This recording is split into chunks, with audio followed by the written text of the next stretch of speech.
Welcome to Fayetteville in 5, the City of Fayetteville's news brief, where we deliver all the latest in news and events related to your city government, all within 5 minutes. I'm Gab Roberts of the Corporate Communications Department for the City of Fayetteville, and I'll be your host for today's episode. On Friday, June 26th, officers from the Fayetteville Police Department and community members came together during the Coffee with a Cop program, an informal setting to discuss community issues, build relationships, and drink coffee. This program provides a unique opportunity for members of the community to meet in a relaxed environment where they can feel comfortable to ask questions, bring concerns, or simply to get to know their officers.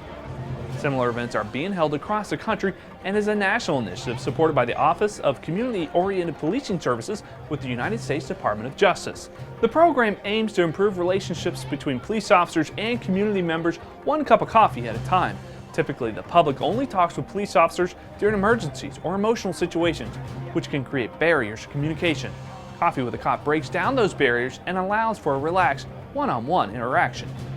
I think this is a great opportunity. With all the bad media and press that a lot of the police nationwide are getting, I think that Fayetteville Police Department is being proactive and reaching out to the community, letting them know that they're there for them. They want to be a part of the solution, letting them know that they're not the enemy. And I appreciate that. More Coffee with a Cop events are planned to take place at various locations throughout the city over the next few months. For more information on the upcoming events, follow us on Facebook and Twitter for the latest information. The month of July is National Parks and Recreation Month. What better way to celebrate the contributions that Parks and Recreation makes to our community than by visiting a local park or joining one of their events? All during the month of July, the City of Fayetteville will be highlighting on the city's Facebook page some of our parks, recreation centers, and events organized by the Fayetteville Cumberland Parks and Recreation Department. If you'd like to learn more about Fayetteville Cumberland Parks and Recreation and some of the services they provide, visit their website at fcpr.us. Hurricane season is already underway, and staff with the Fayetteville Fire and Emergency Management Department want you to be prepared in an emergency. The first step is to be informed. Know how to respond to severe weather and any disaster, and know your evacuation routes, alternate routes, and locations for nearby shelters. The second thing is to create an emergency plan and a checklist in the event of an emergency. And finally, have a supply kit with enough food, water, medicine, and supplies to last you and your family for at least 3 days. It's important that we be vigilant and prepared, and part of that starts simply at home with a kit that will sustain you for 3 days. There are lists all over the community of what goes into the kit. We have pamphlets at our office that we are glad to give out. We'll have that information on the website through the City of Fayetteville. Items in the kit are kind of subjective to some point because it's things that you need to provide to sustain you and your loved ones and pets. One of the critical items in there is water, and that's a gallon per person per day. And our hope is that you would plan for 3 days or 72 hours.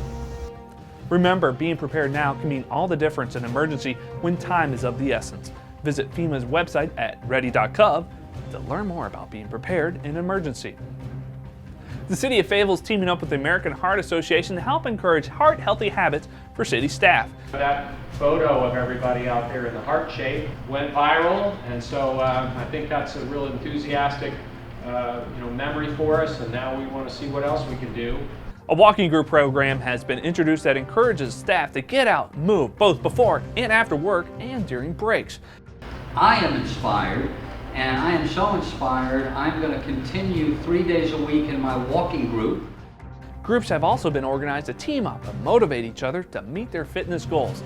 By improving the health of staff, the city also hopes to reduce insurance costs and time lost from illness or injury.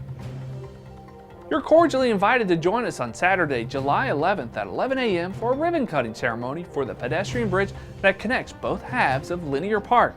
The opening of the bridge is the culmination of more than 11 years of work by the nonprofit Linear Park Corporation and the City of Fayetteville to build a 2.8-mile trail that meanders through the heart of downtown along Cross Creek. This will wrap up this edition of Fayetteville in 5. We look forward to providing you more news about the City of Fayetteville in the weeks ahead. And as always, you can watch this and other videos at faytv7.com. If there's a topic or video segment you would like to see on FayTV7, go to FayettevilleUpFront.com and share your feedback with us. I'm Gab Roberts for FayTV7, and thank you for watching.